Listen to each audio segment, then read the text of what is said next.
The international break leaves us with just 2 games to talk about this weekend, but they serve up 14 goals.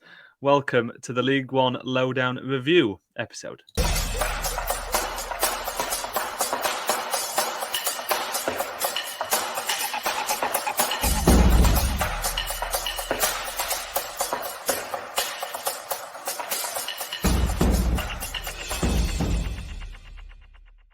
Hello, everyone. This is the League One Lowdown from the Deck Podcast Network. I'm Jamie Johnson, back on the review episode after obviously missing last week. And Seb, you've been here the whole time. I'm with Seb Jones as always. Seb, how are you?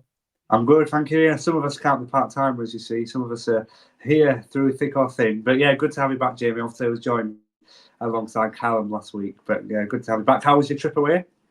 Yeah, really good. Yeah, we went a couple of days over in Switzerland and yeah, really lovely part of the world over there, watching some ice hockey. So it's something I'd recommend going over there. I mean, it's never somewhere I'd been before and really lovely part of the world. So definitely a nice trip. And even though I missed the podcast, Seb, I was glad I went over there. We'll let you off, you know. And as we mentioned in the intro, there's only 2 games to talk about. Another international break. We complained, I guess would be the word, about it last time at an international break and had barely anything to talk about. But at least the 2 games we got served up some goals, some entertainment. And we're going to talk about both of them in this first half and then in the second half. Sort of cover some any other business from the league, a few bits and pieces happening around League One. But we'll start with the game that we probably expected to be as entertaining as it was, and that being Peterborough 3, Rotherham 3. A second half fight back from Peterborough. They were 3-1 down at the break. Rotherham looking like they're going to get another away win after obviously they got that duck off the back out at Cambridge a couple of weeks ago. But it was that second half resilience and a bit of character shown by Darren Ferguson's side, Seb, and they managed to get themselves a point out of it.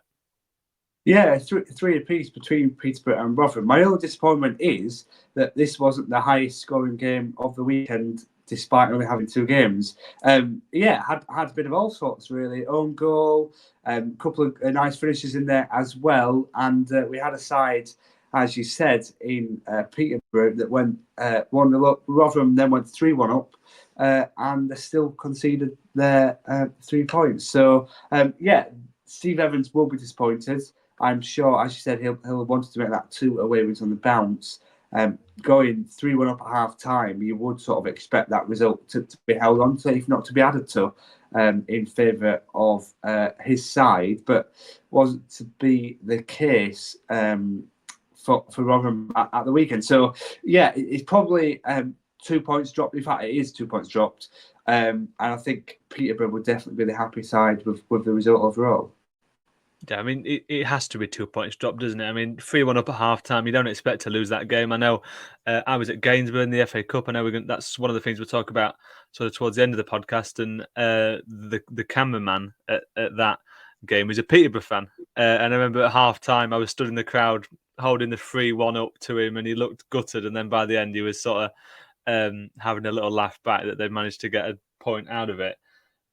End-to-end for 24, I beg your pardon, shots in total, a combined XG of 4.5 there and thereabouts. I mean, it has all the hallmarks of a game, and it obviously what it was in terms of the 6 goals, that it was an entertaining afternoon and one of those that you probably wish you'd seen. The other note I wanted to pick out was something from Twitter, or X, was Steve Evans was booked, and the Peterborough United Twitter account tweeted, "Steve Evans has been booked. In other news, water is wet," which I thought was a nice touch. It's his 6th booking of the season already. That is more. I don't know if you've seen this, Jim, but that is more than any other player in the league so far this season.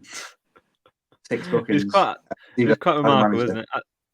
I don't know how long he's been able to get away with it. Does he get a sort of a touchline ban at some point? You'd imagine, because he keeps racking up the bookings. But in terms of sort of league position, they're both mid-table. Peterborough exactly mid-table. They're in 12th, 15 points from their first 11 games. Rotherham on 14 points, just the one behind from their first 11, but they're down in 15th. Not where we'd expected at the start of the season either of them would be. And that, I mean, it's been a bit of a surprise, especially on the Rotherham end, that they aren't doing as well as we expected at the start of the season. Yeah, I agree massively with both clubs. I'm pretty sure if you said to me at the start of the season, would both clubs be here? What are we, 9, 10 games in? I would say absolutely not. As you mentioned, the biggest disappointment has got to be Rotherham, although they have sort of in the last couple of weeks, in terms of their results and performances on the pitch, have stepped up a gear. Most notably, actually winning their first away win in almost 2 years away at Cambridge. So there's certainly signs to be positive. It is a little bit of a concern, though, their form. Peterborough, I'm sure, will take plenty of confidence from being through and down and taking a point. But nevertheless, if we look at the bigger picture, their league table position isn't the strongest, as you said. So plenty to be positive about for both teams, but equally plenty to be unhappy with, particularly the keeper of Rotherham. I think it was Dawson in net. He was undone by 2 set pieces for Cameron Dawson. Cameron Dawson, yeah. So he was done. When the last touch was off his own players, Rafferty got the own goal on the 50th minute, and then just 3 minutes later it was Fernandez with the header for Peterborough, both of which came from corners, both of which from the same side. So Cameron Dawson and Steve Evans and sort of the whole coaching team have got to be disappointed with that, given and it's not just Dawson's fault. A lot happens in a set piece. Communication between players, marking and what have you. But they were basically the carbon copy of each other. The only difference was that the first one was a touch off a Rotherham player and the second one was a touch off a Peterborough player. To me, they were carbon copy goals that you have to cut out if you want to sort of stretch up that table. And that's what they're not doing. I know Cameron Dawson, is a summer signing, as is quite a lot of players at Rotherham. And I think there's been a little bit of battle in between the sticks with him and Phillips. I think played quite a lot of the games at the start of the season. But Cameron Dawson has been the favoured one in the past couple of games. But he's got to take a bit of a lead in his box during the set pieces, and he just didn't do that really. And as I said, the 2 goals practically the same from the same side, and so that will disappoint not only Cameron Dawson but Steve Evans when they were 3-1 up and gone 2 down within similar sort of goals. And continue within 3 minutes of each other. Yeah, exactly that. I think the positive, to give the positive angle on that, is that they are now including a win in the Bristol Street Motors Trophy, 5 games unbeaten. After that poor run they were on, they just couldn't seem to pick up a win for a little stretch of time. That, I think you'd look at that as a positive, even though it is 2 points dropped, and Steve Evans said himself it's 2 points dropped in this game. They've got that unbeaten run going, and they've got Wrexham up next, which is a difficult game. Obviously, Wrexham up at the right end of the table. But just a word on Peterborough then, before we move on to the even crazier game, Crawley. They're a little bit of an up and down team themselves, aren't they? They had 2 back-to-back wins against Stevenage before this game, one of which on an unplayable pitch was the complaints in the Bristol Street Motors Trophy. But before that, a couple of losses and a win, a draw, and they just really find it difficult to be consistent. I look at it. They are, and I don't want to sound cliche or sort of repeat what I've said previously, but you have got to remember the amount of changes that they did have over the summer, and losing the star players. You have got to take into consideration. But then, as we've sort of mentioned it for other clubs in previous episodes, at what point do we stop thinking about summer and start thinking about the here and now? Which are still sort of 9-10 games in, so there's still plenty of improvement, and it's about now that a lot of the teams start shaping up. But yeah, definitely positive. I think 2 positive results prior to this game, at a point in the grand scheme of things against Rotherham, I don't think is bad at all. Particularly given that they were 3-1 down, so they'll be very pleased. And before we move on, just a little bit of a shout out for Jed Steer. I don't know if you've seen the save right at the end to prevent a late winner for Rotherham. He sort of got down really well from a Jamie McCart header and just sort of pushed the goal round his post. So Steer is ultimately the man to thank for Peterborough still holding on for that point. But it's a positive performance. Goals from Fernandez, captain leader at the back, and Donnelly as well got the first one. Poku with an assist in that as well. So the sort of the key players that are stepping up at the right time. They just need to use this result as a bit of a springboard and sort of continue that momentum that they have been on previous weeks as well. I mean, it is worth mentioning as well, despite the fact that they are 12th, they're 3 points off Lincoln in 4th, and they're only 1 point off the playoffs. I mean, it's not like they've had a dire start. It's a very open league still. Lots of teams condensed in that middle of the table. So not all hope is lost, and they're doing a decent job, even a little inconsistent. And it is worth mentioning one final thing before we do move on. Johnson Clark-Harris scoring against his former team. He scored in first half stoppage time, and it was one of those that you read it on the thing and you just went, of course he scored. It was the most obvious. It's just how football works, isn't it? But we'll move across to Crawley versus Shrewsbury, 5-3 to the visitors. The surprise of the weekend for me, it was 1-1 at half-time.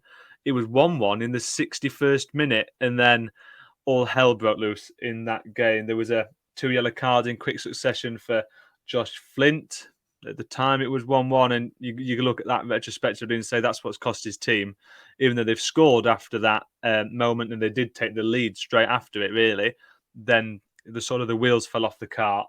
And John Marquis on the score sheet twice. I've got a couple of stats about John Marquis and the couple of the goal-scoring stats that I'll give you in a minute, but what did you make of the game as an overall a real surprise package, I would describe it as?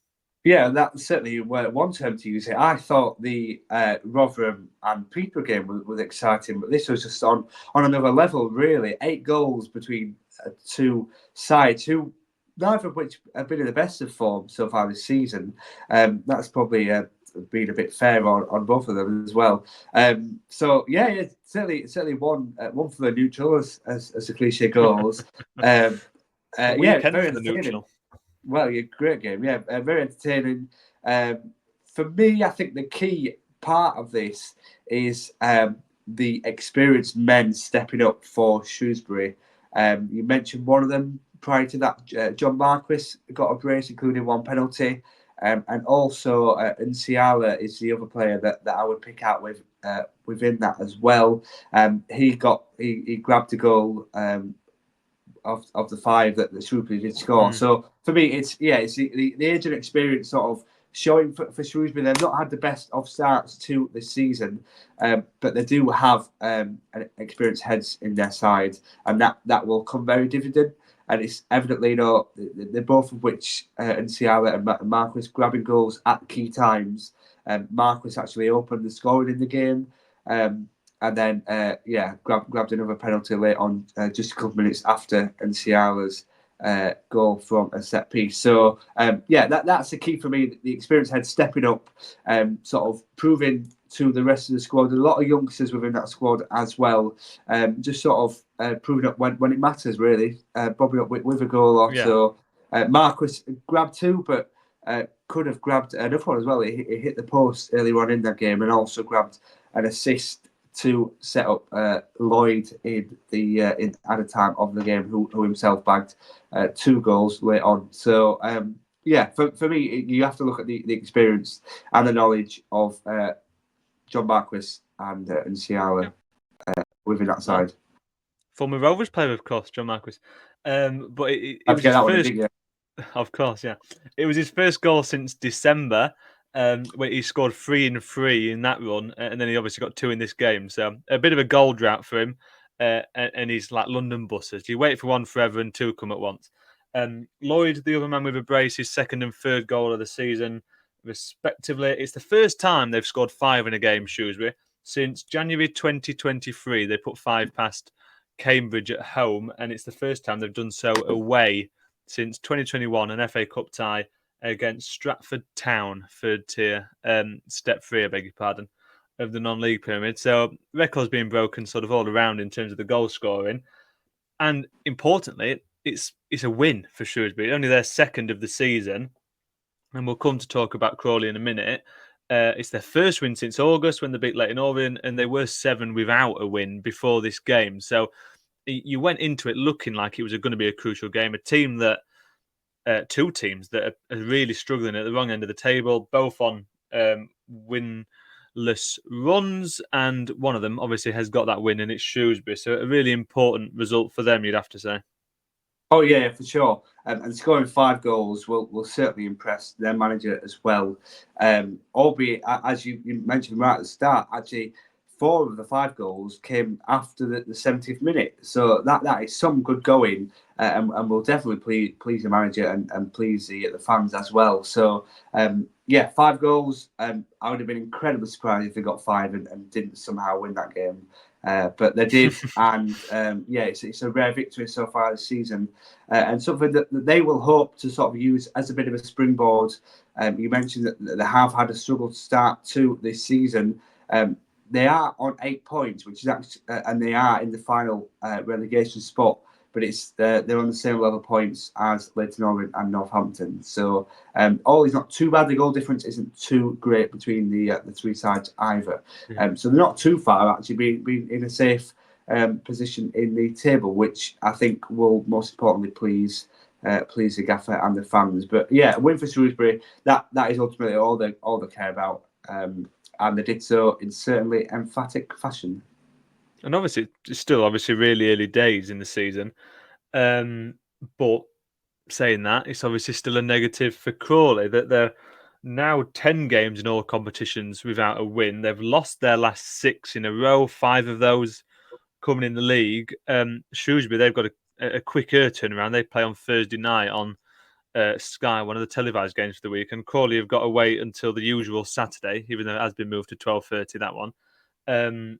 But it's not looking good for them at all. They're away at Reading in their next game, and then they've got Lincoln, who are obviously in fine for themselves. It's struggling to see sort of where the next win's going to come from for them. Yeah, you do. You do worry really about them so far this season. They are in 22nd with just 2 wins from 10. But as you mentioned, those 2 wins came quite a while ago now. In terms of league fixtures, and yeah, it's disappointing, really. I guess for them, they've got to see the positive that they scored 3 goals, but the sending off changed the game, and it's pretty silly, really, sort of needless fouls by Flint that caused for them to be in off. such quick succession as well. Yeah, needless, really, and I think it's the second yellow card that he sort of prevented an attacking opportunity, but there were other players around him, and that perhaps the other players could have fouled, or he could have just let the play run off, and there were players covering. So I guess the argument is that it sort of took one for the team, but ultimately he took that quite literally and did take one for the team because they ended up conceding. So poor really. The positive probably from the game for Crawley would be the late goal that they scored through Jeremy Kelly. I don't know if you've seen it, but it's a wonder strike really from distance, 90 plus 5 minutes on the clock. So it's something to cheer about for the home side, but on a pretty miserable day, I think, overall for them. Half-time 1-1, as you said, and to lose 5-3, pretty astonishing really. But yeah, a tough day at the office, I think, for Crawley, and it will be a long season for them already. Well, definitely that. I mean, it's the 3rd game in charge for the new manager, Rob Elliott. Obviously, with Lindsay moving down to MK Dons in League 2, and since he took over, they lost the first game 1-0, and since then they've scored 3 in both games. So he seems to have sorted that problem in terms of not being able to score enough. But he's definitely not solved the defensive problem. They conceded 4 to Wimbledon in the EFL trophy, and obviously conceded 5 here. I mean, if your team scored 6 goals in your first, obviously ignoring the first one, your first 2 games just after you've taken charge, and you've not won a game out of those, you could be scratching your head thinking, how have we managed that? But I mean, it's as leaky can get, isn't it? 9 goals conceded, I beg your pardon, in just 2 games.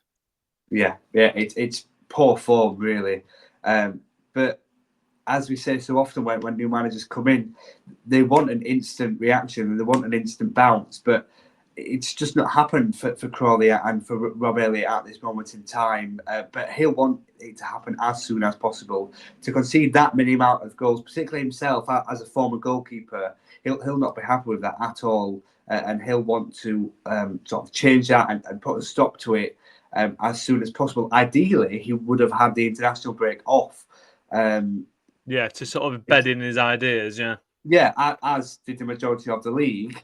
It's just very unfortunate that he is only his club was one of the four that were in action over that week. So it would have been a good opportunity for him to use that international week off to, as you said, implement ideas, embed his ideas a little bit more and approaches onto the side, but he doesn't have that time, unfortunately. So he's going to have to get results quite fast. He's going to have to cut out this conceding so many goals, which is ultimately it's a massive problem, really, because you can score how many goals you want, but if you concede loads, then you're stuck, really. And that's what the sort of clubs at the bottom end of the table do. If they don't score, if they can't score, if it's a good opposition, then they just make sure they don't concede. But that's not what Crawley are doing at this moment in time. They're conceding far too many. And so he'll want to put a stop to that immediately. It's a worse problem, isn't it, to have rather than not being able to score the goals, to not be able to keep them out is even more difficult a challenge. But we'll leave it there in terms of the two games, and we're going to head to a quick ad break. And when we come back, we'll sort of hoover up any other business from League One in what has been a condensed schedule, obviously. Obviously, we'll talk about the new contracts at Birmingham and our interview with Dino from Thursday and anything else we can come up with towards the end of the podcast.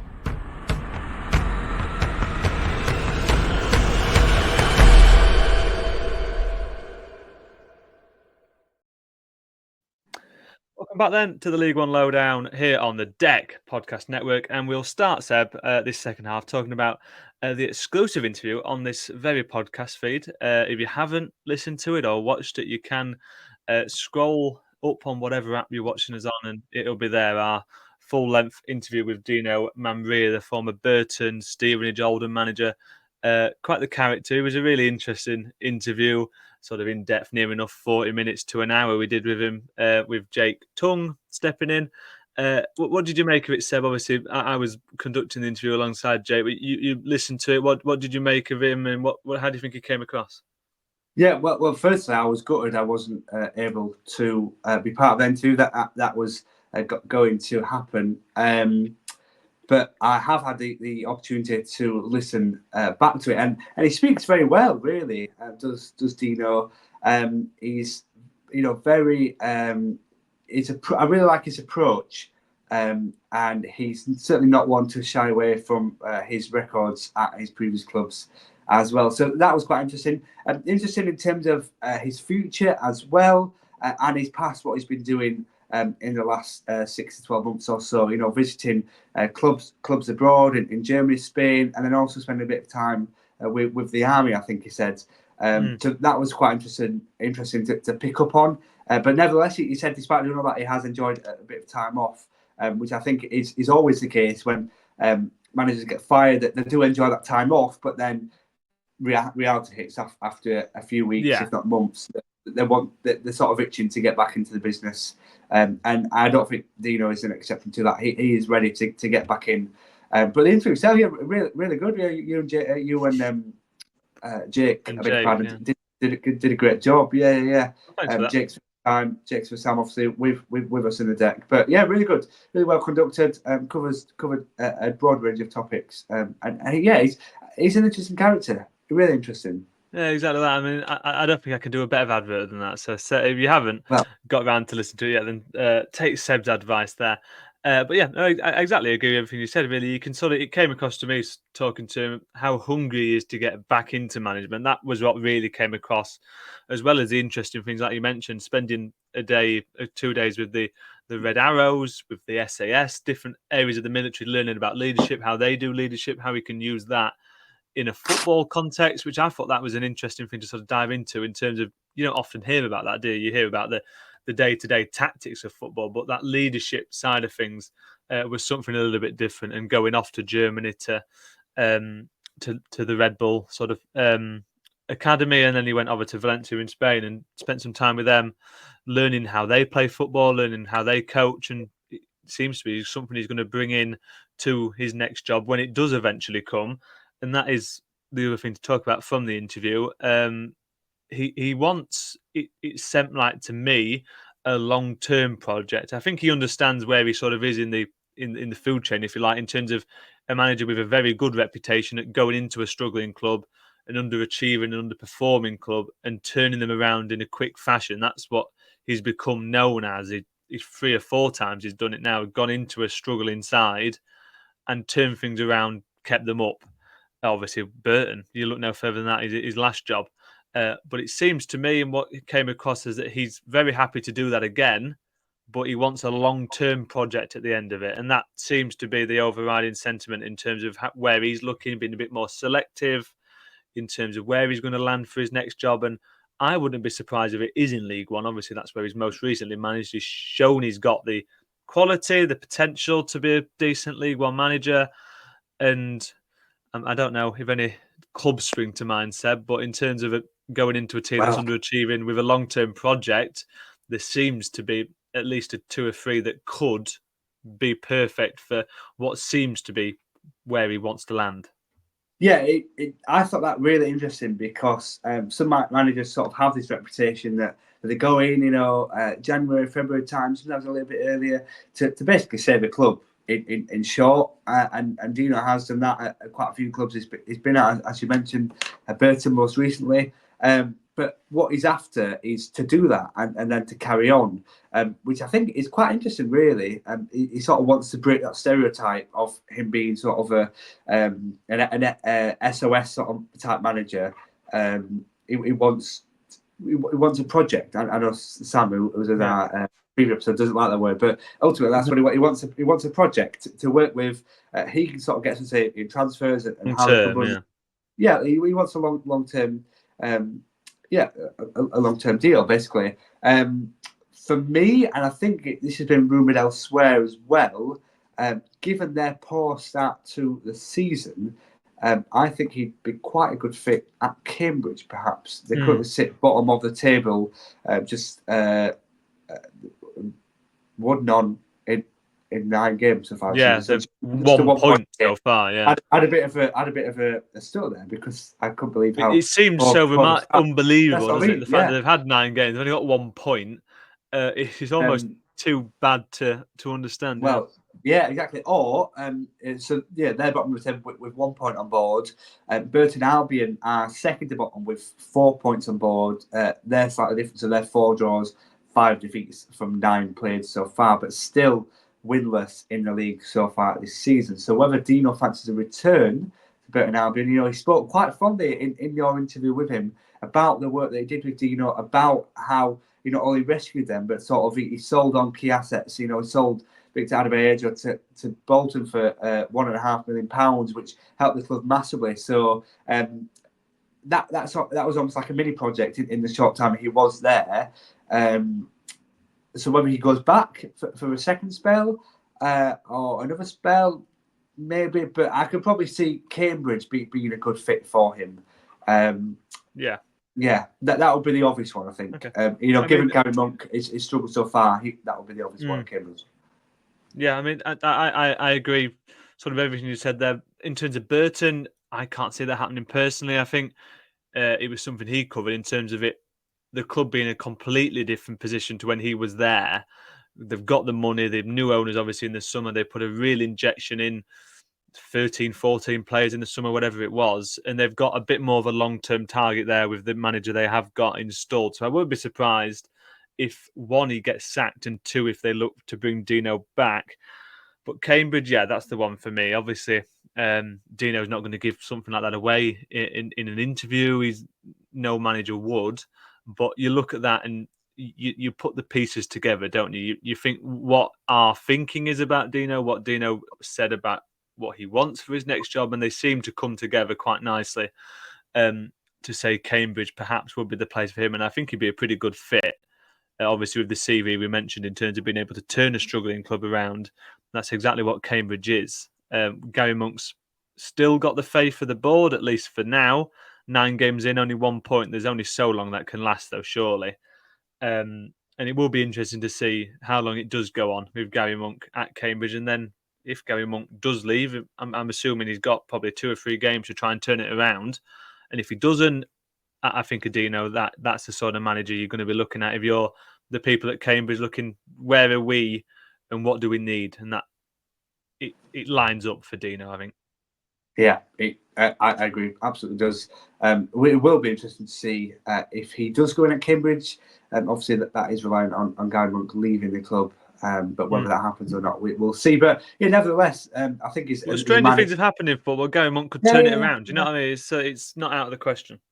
Yeah, but one thing for sure is Dino is itching to get back into the football, and as I mentioned earlier, great interview, and very kind of him to do our first interview on the League One Lowdown for the deck. So yeah, very, very kind of him, and very interesting. So it'd be great to see him back in football sometime soon.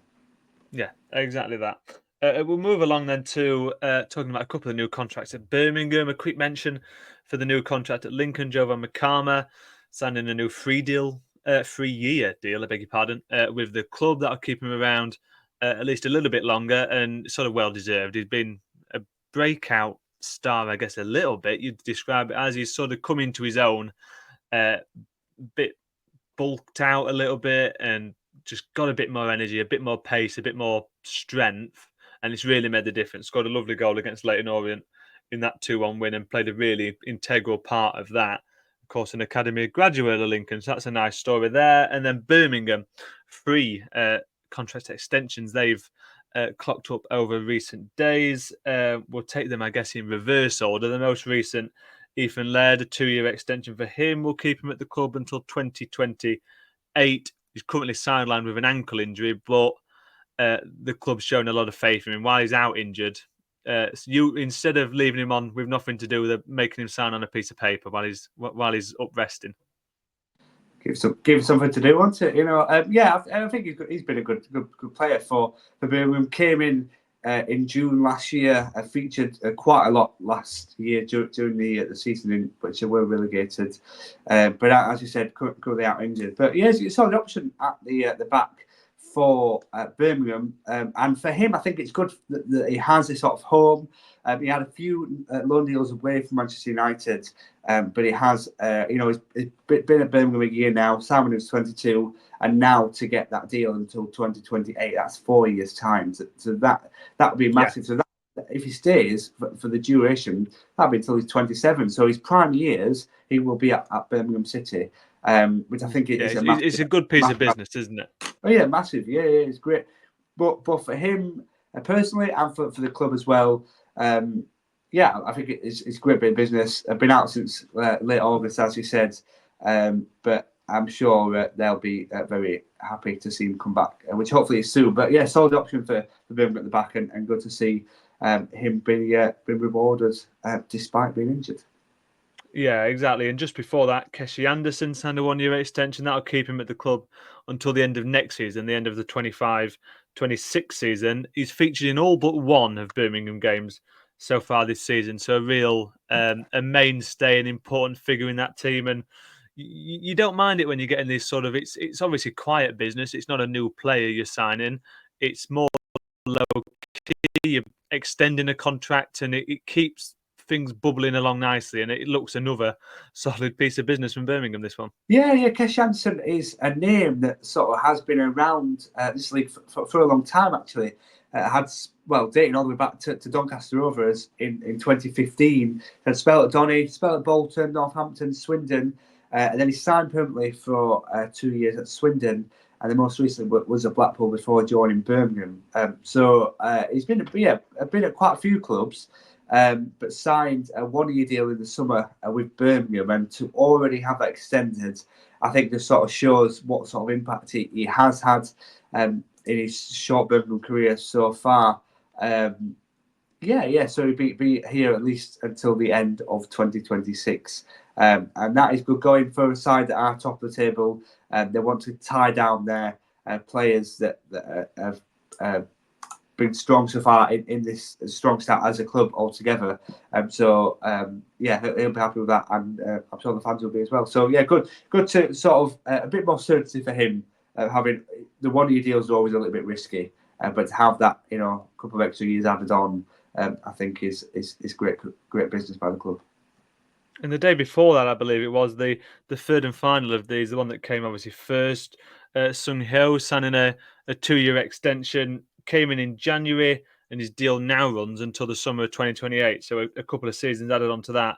He's only missed 2 minutes this season, a similar vein to Anderson of how important he's been and how much he has featured. Only 2 minutes he's missed so far this season. He was subbed off in the 88th minute against Peterborough. Apart from that, played every minute of every single league game. Similar thoughts really to Anderson, isn't it, in terms of a player coming in, and he's obviously proved himself to be a good acquisition, and he's got a contract extension that deserves. Yeah, of course. Yeah. I bet he'll be really annoyed about having to come off on the 88th minute. Yeah. Would be a really good stat otherwise, isn't it? It would be, yeah, to not have that 100% record. Nevertheless, a great player who has been very consistent so far. He played 30 times in the Championship last year as Birmingham got relegated. Just scored the one, and that was on the final day, which obviously accounted to nothing really. But great coup again. 27 years of age, so he's probably in his prime right now. This South Korean midfielder. So it's another one that they've signed up while they're in the peak of his career, really. So it's proved a bit of a revelation really under Chris Davis, and it's all more good news I think for Birmingham really. Top of the table at the minute, and just making their top players sign on longer deals. I think it's all part of a big plan or project, like it or love it. We can't deny that is they're working their way through sort of step by step. It's future proofing in a way, isn't it? Exactly that. Yeah, exactly that. Top of the table by 2 points.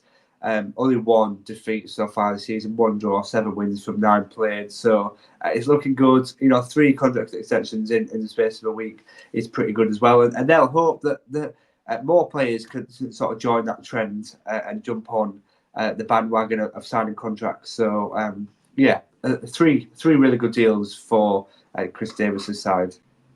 Exactly that. And the last thing we're going to talk about before we head off, a little bit of a shorter one this week. I mean, I'm sure you'll let us off, given the only 2 games rather than the usual 12. We want to talk about. Give us something, yeah. Exactly that. But it's the FA Cup. The FA Cup draw for the first round proper is at time of recording tomorrow night. It might be tonight if you're listening or watching on Monday. I always get quite excited. I'm a big fan of the FA Cup, even though it perhaps lost a bit of its shine. They've got rid of obviously replays from this stage onwards. But at the end of the day, it's still the FA Cup. And you still get that little bit of excitement, don't you, even in these early stages. And League One and League Two teams come into the competition. I think there's 80 balls in the hat for the draw, which will take place up at Bradford. I'm just a little bit excited by it all. I mean, I was at Gainsborough Trinity versus Boston United on Saturday. That finished 2-2 in the end. Gainsborough 2 divisions lower than Boston. They were winning 2-1, had a player sent off in the 92nd minute, and then conceded in the 97th an equaliser in the real deep dying seconds of the game, which was a real gut punch. But they've got to travel now 40, 50 minutes down to Boston. Quick turnaround, it's Tuesday night. I mean, we've got to do the trip as well, cover that one again. I'm back on sort of the airwaves commentating on that, and it's a quick turnaround. But you've got to love it in the FA Cup, haven't you? A game like that, 2000, I think they had in the North Home, a really sort of old-fashioned, historic non-league ground. It's what the FA Cup's all about, isn't it? And these first few rounds, especially with the non-league teams being a bit more prevalent, it's those like magic moments. A little team, a non-league side beating potentially could be a Birmingham, a Huddersfield, a Barnsley, but some really big teams in this competition. Yeah, certainly so. I agree in that perhaps that the magic has lost its touch a little bit. We saw particularly last year, given the replays have been scrapped. So it basically means you have to get a win on the night or on the afternoon, which adds a little bit more jeopardy, I guess. Really, you're not relying on grabbing that replay. But yeah, the FA Cup draw Monday night. It's always, I hate seeing teams in the same league play each other in cup competitions. So I very much hope that there's not going to be no game, but there's very minimal games of League One side playing each other, because that's it's a bit of a bugbear of mine. So I hope, as you said, that there's some good ties to look forward to, that we sort of see some of the non-league clubs still in action. They see them travel to the big League One teams who obviously enter the draw at the first proper round. I hope for a bit of excitement. Obviously, I want all League One clubs to do well, but I don't want them playing each other. No. We see it enough in the league, and yeah, I'm here for the little clubs. A little bit like Horsham and Barnsley last year. Yeah, we know what happened there. Cray Valley Paper Mills as well. Obviously got. They're going to go against Charlton. They're Charlton. So I'm here for that, and following on from the Horsham Barnsley tie, the fans have actually had sort of like a good friendship going on. So although it didn't end in Barnsley's favour last year, just something like that. Just a little bit what football's all about, really. Yeah, exactly that. And it's good to see non-league sides do well as well. Yeah, exactly that. I'm going to put you on the spot a little bit. I'm not going to ask you for a team. Oh, here we go. Right, okay. Who do you want? You've pretty much said it there. Do you want a non-league side? Obviously, a Barnsley fan. Do you want an easy draw, you'd call it? Do you want a big game away from home, a nice trip, a local derby? What sort of going into the draw? Is there anything that takes your fancy? You're hoping that is going to get pulled out on Monday night? Well, I'm going to give an answer that I don't think you want me to give. Basically, Barnsley's postponed game against Reading has been moved to late November, which is when the round 2 fixtures in the FA Cup are going to be played. Now, I want that fixture to be played on that Saturday. If neither team, so if both team or one of the teams get through, then it'll be played on that Tuesday. I don't want a Tuesday night game. I just want a Saturday afternoon game, 3:00. So you want to draw Reading so you can beat them and get that? Well, no, I want Barnsley to progress in the FA Cup, but I also don't, because I would much rather Reading in the league on a Saturday afternoon rather than a Tuesday night. But if it's a Tuesday night, it's fine. I want a side that we can win. We say this every year. We want to go on FA Cup. You want to run, yeah. How well it actually does, I'm not really sure. We went a little bit of a run in the Carabao Cup, obviously losing to Man United. But with that, we won 2 games to get there. So something like that. I want a non-league side. I couldn't name one, but I want a non-league side, preferably away. The attendance is never great at Oakwell when we do draw the other side. So preferably away from home. I think the sort of dream, I guess, from a Lincoln perspective, sort of, especially if I was reporting on it, would be a Gainsborough or Boston. Whoever comes out of that tie, Lincolnshire game in the first round, no matter if it's home or away, I think that'd be perfect. But we'll wait and see. I don't know who is doing the draw, but whatever former player picks out the balls on Monday night, it'd be interesting to see where they go. But thank you, everyone, for watching, for listening. We'll be back, same time, same place, next week. But if you want a little bit more in the meantime, Callum and Sam will have you covered on the preview show. And if you want something that isn't football, I'm going to sort of do a bit of a shameless plug to finish. My wrestling podcast, Purovision, that has been moved to the Deck. So it's going to be into the Deck network, and the debut episode is coming on Wednesday. If you're a fan of wrestling, a fan of Japanese wrestling in particular, we're going to be talking about the 2 big shows happening on Monday, New Japan and Noah. They've both got a big show on the same day, a bank holiday over in Japan. And we're going to review those shows on Wednesday. So if that's something that takes your fancy, do listen along to that, or that'll be available on whatever podcast feed you listen to this podcast on. It will be available on the same app or website. So if that takes your fancy, do join me over there. But if not, we'll see you same time, same place next week for another episode of the League One Lowdown.